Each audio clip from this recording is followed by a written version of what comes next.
Continuando o nosso estudo sobre funções da química inorgânica, hoje nós vamos falar sobre as bases ou hidróxidos, visto que nós falamos na aula passada sobre os ácidos. Vamos lá. As bases, ou também chamadas de hidróxidos, do ponto de vista prático, são substâncias que apresentam algumas características. Quais são elas? Elas formam soluções aquosas condutoras de corrente elétrica ou de eletricidade, porque sofrem o processo de dissociação. Perfeito?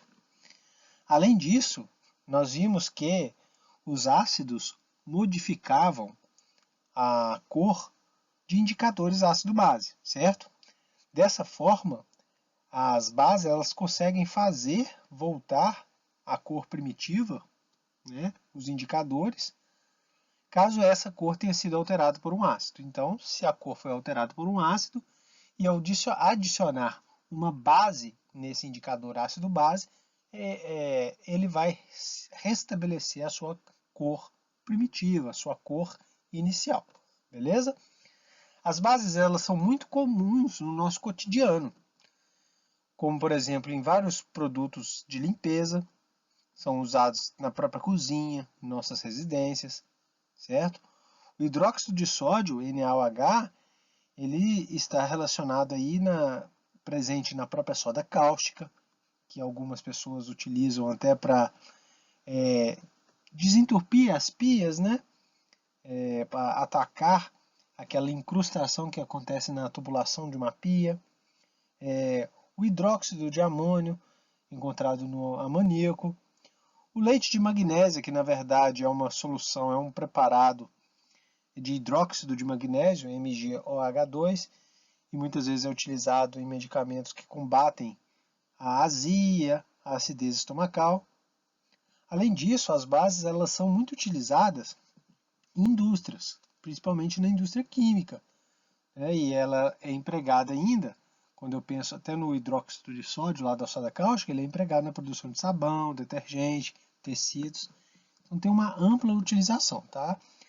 Dá uma olhadinha, gostaria que vocês fizessem uma pesquisa sobre as principais utilizações das bases em nosso dia a dia, na indústria, tá certo? Dá uma estudada sobre isso. Assim como os ácidos tinham uma definição de arrênios, para ácidos, as bases também têm. Os ácidos eram espécies que liberavam H+ em água, se lembra? Já as bases, ou hidróxidos, e esse hidróxidos aí está relacionado com a presença de hidroxila, que é o ânion OH-, é um ânion característico da base, e por isso a maioria das bases tem OH em sua estrutura, conforme a gente vai ver aí, nessas formas logo abaixo. Mas a definição de base, segundo Arrhenius, a teoria de Arrhenius, é que bases são compostos que, por dissociação iônica, liberam como íon negativo apenas o OH-, que é a hidroxila, tá certo? Se vocês observarem aí, a hidroxila é a responsável pelas propriedades comuns a todas as bases, constituindo por isso o radical funcional das bases. Se você ver aí, olha, temos as bases NaOH, que ao dissociar, certo? Quebrar a ligação iônica que existe entre o cátion metálico e a hidroxila, formando o quê? Os íons, liberando os íons em solução. Perfeito? Na mais ou H-. O mesmo acontece com o hidróxido de cálcio, onde ao sofrer a dissociação, que é a quebra da ligação iônica, tá certo? Libera íons cálcio, 2+, e 2 hidroxilas, visto que eu tenho 2 hidroxilas na fórmula do hidróxido de cálcio, CaOH2. Já o hidróxido de alumínio, e veja bem que eu já estou falando alguns nomes desses hidróxidos, isso vai ser importante também para vocês, porque nós vamos estudar nomenclatura, falar um pouquinho de nomenclatura, que é bem simples, conforme vocês podem perceber. No AlOH3, que é o hidróxido de alumínio, certo? Libera o cátion alumínio, que é a Al3+, e 3 hidroxilas, 3 OH-, porque eu tenho 3 hidroxilas na sua fórmula original. Então, assim, eu posso falar que, de modo geral, as bases são formadas por um metal, que constitui o radical positivo, certo? E vai liberar o cátion em solução aquosa, ligado invariavelmente à hidroxila, OH-. Também temos o quê? Base não metálica. E bases não metálicas. E a mais importante a gente tem aí, que é o hidróxido de amônio, NH4OH, que em água libera NH4+ ou H-, certo? Uma solução de amoníaco. As bases, elas podem ser classificadas de acordo com o número de hidroxilas, certo? Quando eu tenho uma hidroxila na fórmula, conforme vocês podem ver, eu tenho uma monobase. É o caso de NaOH, NH4OH, entre outros. Quando eu tenho duas hidroxilas na fórmula, eu tenho uma dibase. É o caso de CaOH2, FeOH2, entre outras. Quando eu tenho uma tribase, eu tenho 3 hidroxilas na fórmula. É o caso de AlOH3, FeOH3 e outras, etc. Uma tetrabase, por sua vez, é bem intuitivo isso, é quando eu tenho 4 hidroxilas, certo? Na fórmula. É o caso da SNOH4, PbOH4, entre outros. Certo? A gente admite que não existem bases com mais de 4 hidroxilas na sua molécula. Além disso, assim como nós tínhamos para os ácidos fortes e fracos, nós temos bases fortes e bases fracas também. E essa classificação está relacionada com o grau de dissociação. Quanto maior o grau de dissociação, mais forte é a base. Beleza? Esse grau de dissociação iônica também é dado por alfa. Beleza? Está na página 189. Maiores detalhes do livro Química, volume 1, do Ricardo Feltri, que é o livro base dessa aula de hoje. Tá? Tenho tirado trechos aqui e colocado nas apresentações, tá? Para a gente estudar um pouquinho. Então, as bases fortes são aquelas cujo grau de dissociação é praticamente 100%. Então, ela vai dissociar 100%. É o caso, quem são as bases fortes, então? São bases formadas com os metais alcalinos, do grupo 1 ou família 1A, como NaOH, KOH, LiOH, entre outros. E também, quais são as outras bases fortes? A dos metais alcalinos terrosos, grupo 2 da tabela periódica, ou família 2A, certo? Hidróxido de cálcio, CaOH2, BaOH2, que é o hidróxido de bário, entre outros, que são iônicos por natureza. No entanto, eu tenho uma exceção a essa regra, que é o MgOH2, o hidróxido de magnésio. Ele constitui uma base fraca, tá certo? Porque ele tem uma baixa solubilidade. Então, se solubiliza pouco na água, não tem como dissociar muito, por isso, tá? Mas, de forma geral, o que a gente tem que entender? Que hidróxidos de metais alcalinos e de alcalinos terrosos, com exceção do hidróxido de magnésio, são bases fortes, porque dissociam muito. Bases fracas são as demais, certo? Onde o grau de dissociação é geralmente inferior a 5%. É o caso do hidróxido de amônio e dos outros hidróxidos dos outros metais, de forma geral, tá certo? Só excluindo os alcalinos e os alcalinos terrosos, porque nós vimos que eles são fortes. Perfeito? E além de tudo, eu tenho a classificação das bases de acordo com a sua solubilidade em água. Solúveis, tá? Eu tenho aí os metais alcalinos, principalmente os hidróxidos de metais alcalinos, tá? E o próprio hidróxido de amônio. Pouco solúveis, tá certo? Já eu pego ali uma parte dos metais alcalinos terrosos.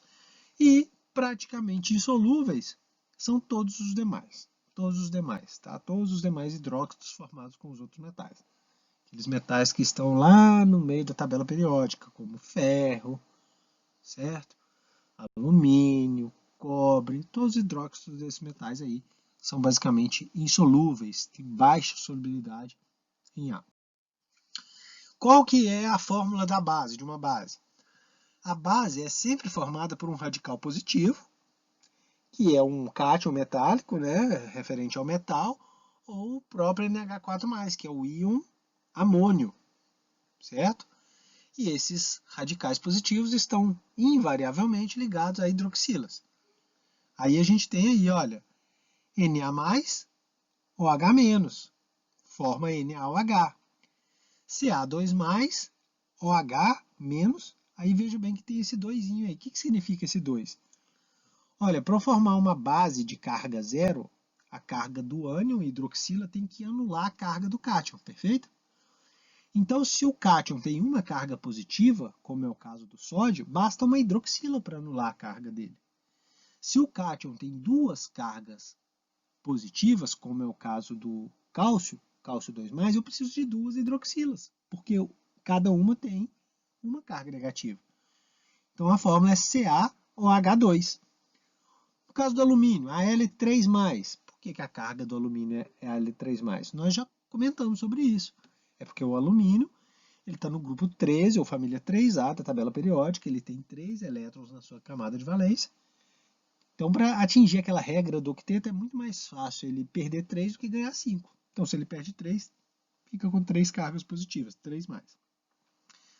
Então, se o alumínio tem carga 3+, quantas hidroxilas, sabendo que cada hidroxila tem uma carga negativa, eu preciso para anular a carga do alumínio? 3. Então, por isso, a fórmula é AlOH3, hidróxido de alumínio. Perfeito? Está mostrando aí que, para eu chegar a uma fórmula geral de uma base, de um hidróxido, basta inverter as cargas, ou seja, o coeficiente do cátion metálico vai ser a carga do ânion e o coeficiente da hidroxila vai ser a carga do cátion, certo? Conforme vocês estão vendo aí, olha, Y é o coeficiente da hidroxila porque era a carga do cátion metálico. E 1 é o coeficiente do cátion metálico porque era a carga da hidroxila. Multiplicou cruzado aí. Fique atenção nisso daí, tá? Nomenclatura das bases. Olha, a nomenclatura é muito simples. Temos praticamente duas nomenclaturas, certo? A primeira trata quando o elemento forma apenas uma base, ou seja, o cátion metálico ele só tem um NOx, só admite uma carga, certo? Então basta eu falar assim, olha, hidróxido de e o nome do elemento. Então o sódio admite apenas uma carga. O NH4+, que é o ânion, é o cátion amônio, admite só uma carga. Então hidróxido de sódio e hidróxido de amônio. Perfeito? Vai acontecer para demais também. Olha, o potássio admite só uma carga. Então é hidróxido de potássio, KOH. O alumínio só admite a carga 3+, que a gente acabou de falar nele. Então é a LOH3, né? Então é hidróxido de alumínio. Porém, quando alguns elementos admitem mais de uma forma, eles admitem mais de uma carga. É o caso que vocês estão vendo aí, olha, o FeOH3, porque a carga do ferro é 3+, e FeOH2, porque a carga do ferro é 2+. Perfeito? Então, nesse caso, eu vou admitir duas formas de nomenclatura. A primeira eu vou utilizar obviamente, a primeira palavra do nome vai ser hidróxido, porque é um hidróxido. A segunda palavra vai ser o nome do elemento, certo? Talvez até relacionado ao seu radical de origem latina, tá?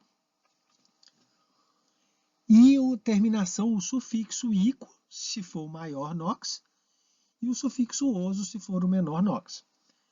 Então, veja bem, FeOH3, o ferro admite 2+ e 2, e 3+, 2+ e 3+ como carga, certo? Qual que é a maior? 3+. Então, o FeOH3, eu vou utilizar o sufixo ico. Então, é hidróxido férrico. Perfeito?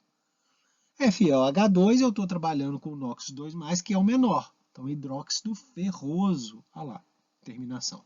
Perfeito? SnOH4, certo? Maior NOx para o estânio. Então, é hidróxido estânico, certo? Maior NOx, sufixo ico. SnOH2, menor NOx para o estânio. Então, sufixo oso, hidróxido estanoso. Perfeito? A outra forma de dar nome para elementos que formam mais de uma base, certo? Formam duas bases, é utilizar no final a carga do elemento em romano entre parênteses. Veja bem. Tá vendo? Olha, aqui é o caso. Aqueles mesmos hidróxidos que eu dei o nome lá, agora podem ser chamados dessa forma, olha. FeOH3, hidróxido de ferro 3, 3 em romano e entre parênteses. Perfeito? FeOH2, hidróxido de ferro 2. SnOH4, hidróxido de estanho 4, 4 em romano, entre parênteses, que é a carga do estanho. Ou SnOH2, hidróxido de estanho 2. Perfeito? Então eu tenho essa outra possibilidade quando eu estou trabalhando com elementos que admitem mais de uma carga e por isso formam dois hidróxidos. Tá? Gostaria que vocês aprofundassem, olhassem outros exemplos de hidróxidos e exercitassem a nomenclatura deles. Tá bom? Aqui eu trago umas propriedades, eu gostaria que vocês olhassem com calma essa tabelinha, tá? Que vai falar alguns pontos importantes aí. Mas o que eu chamo aí é essa equação química, onde o HCl reage com o NaOH, formando NaCl e água. É uma reação de neutralização. Conforme eu falei para vocês, ácido vai reagir com base, produzindo sal e água. Isso é neutralização. Perfeito? Quando o ácido é forte e a base também é forte, e nós já sabemos essas definições, o sal ele vai ter um caráter neutro, ou seja, significa que ele, em água, o pH fica 7. Quando o sal é derivado de um ácido forte e uma base fraca, certo? O sal tem caráter ácido. Ele puxa o ácido forte. Então, o ácido, o sal é um caráter ácido. Quando ele é derivado, repito, de um ácido forte e de uma base fraca. E o inverso também é verdadeiro. Quando o ácido é fraco e a base forte, o sal vai ter caráter básico. Tá? Quando a base é forte e o ácido é fraco. E com isso, se eu pegar um sal com essa característica, o pH do meio dele em água, dissolvido na água, vai ser maior que 7, pH básico. Aqui está mostrando para vocês, assim como o termômetro ele indica para a gente a noção de frio ou quente, porque ele nos dá a temperatura, a escala de acidez, onde é dada em pH, e ele varia de 0 a 14. Sendo 7 o valor central aí, né? 14 dividido por 2, 7, eu tenho uma solução neutra, quando o pH é 7. Qualquer pH que seja maior que 7, eu tenho uma solução básica, e qualquer pH que seja menor que 7, eu tenho um meio ácido. Perfeito? Onde a acidez é maior. Certo? A gente já tinha comentado sobre isso. Dá uma olhadinha nisso aí também. Vamos fazer alguns exercícios, tá? Para complementar. Então vamos lá. Os exageros do final de semana podem levar o indivíduo a um quadro de azia. A azia pode ser descrita como uma sensação de queimação no esôfago, provocada pelo desbalanceamento da acidez estomacal. Um dos antiácidos comumente empregados no combate à azia é o leite de magnésia, suspensão de hidróxido de magnésio, MgOH2. O hidróxido de magnésio, quando reage com o ácido do estômago, constituído de cloro, forma o sal de fórmula. Olha, no ácido, o ácido estomacal é o ácido clorídrico, HCl.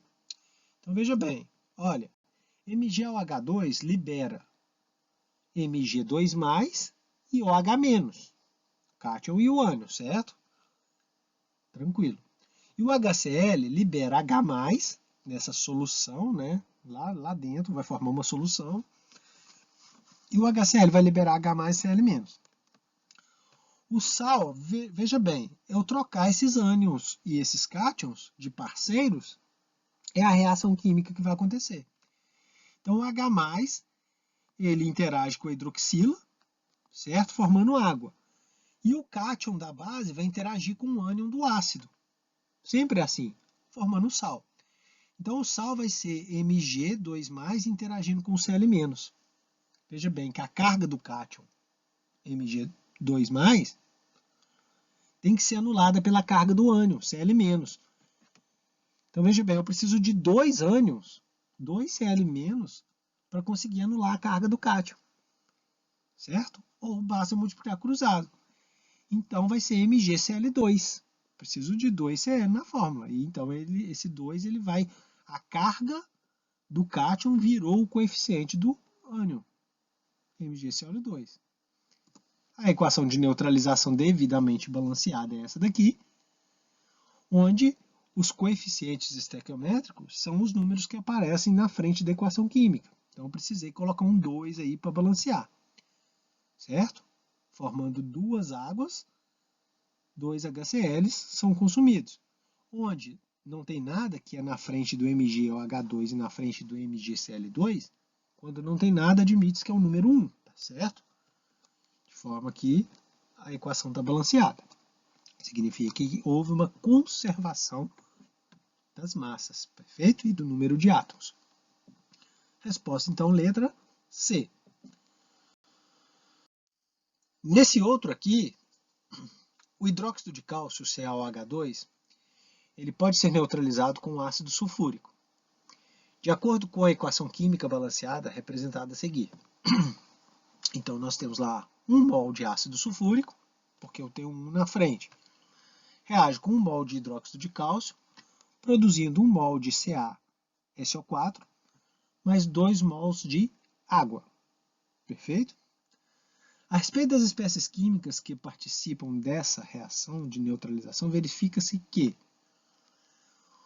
H2SO4 atua como base de arrênios? Claro que não. H2SO4, lá, começando com hidrogênio, isso é um ácido. Então é um ácido de arrênios e não uma base, está errado. Letra B. CaOH2 atua como ácido de arrênios? Não. A hidroxila na fórmula, isso é base de arrênios. Então está errado. CaSO4 é um sal de caráter neutro? Sim. Por quê? O sulfato de cálcio, CaSO4, é um sal que ele foi originado numa reação de neutralização entre um ácido forte e uma base forte. Perfeito? Então, nessas condições, o sal sempre tem caráter neutro. Letra C é a resposta. Tá bom? E as outras falam que ele é um óxido. Na verdade, ele não é um óxido. Se ele é originado de uma reação de neutralização, um ácido com uma base, ele é um sal. Perfeito? No tratamento dos sintomas da acidez estomacal, emprega-se o hidróxido de alumínio, a gente viu que é uma outra possibilidade, que neutraliza a reação de neutralização, o excesso de ácido clorídrico, HCl, produzido no estômago. Na neutralização total, a quantidade de mols de ácido clorídrico que reage com 1 mol de hidróxido de alumínio para a formação do sal neutro corresponde a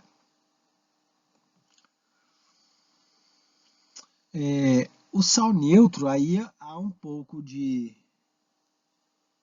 esse sal aí, talvez ele não seja considerado neutro, para mim há uma incoerência aí, porque o hidróxido de alumínio, o alumínio é um outro metal que não é um metal alcalino e alcalino terroso, tá?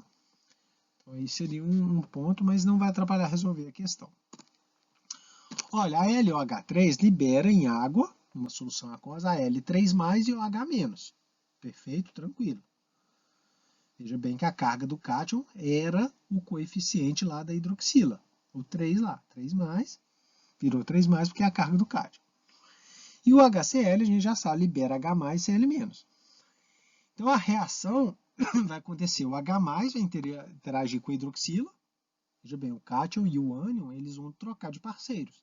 Então, H+ reage com a hidroxila formando água, e o Al3+ reage com Cl-, formando sal, cloreto de alumínio. Quantos Cl- tem que ter para anular a carga do Al3+? Perfeito, 3 Cl-. Então, a fórmula é AlCl3, é o sal. Então, a equação química é essa daqui, olha. Al é o H3, que é o hidróxido de alumínio, mais HCl, que é o ácido clorídrico, produzindo o AlCl3, que é o cloreto de alumínio, mais água. Só que a equação está querendo saber quantos mols, certo, de ácido clorídrico vai reagir com 1 mol de hidróxido de alumínio. Olha, eu tenho que só promover o balanceamento dessa equação mantendo 1 mol de hidróxido de alumínio, mantendo 1 na frente da espécie AlOH3. Então, se vocês perceberem, eu tenho 3 cloros nos produtos.